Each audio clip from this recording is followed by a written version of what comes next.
I felt an ancestral welcome my first time on African soil, but when I got to Goree Island, my blood began to boil. I cried as I stood in front of the door of no return, and I wished that all Europeans would die and burn.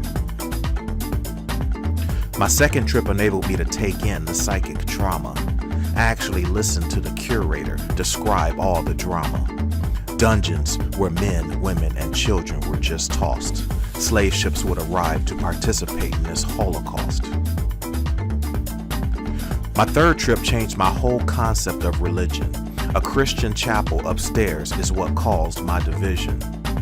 Slave merchants would worship and then rape women and girls. How God allowed such a tragedy is what threw my mind into a whirl.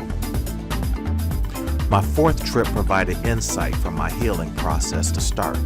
You see, history goes in cycles, and people are simply pawns just playing their parts.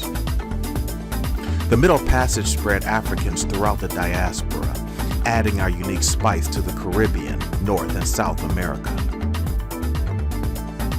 My fifth and final trip to Goree Island was an experience of jubilation. Standing at the door of no return this time was actually a celebration.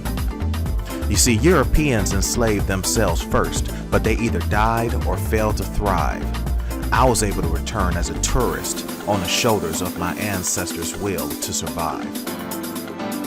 My anger and questioning of God's wisdom has now come to an end. The ability to forgive helps the process for a broken heart to mend.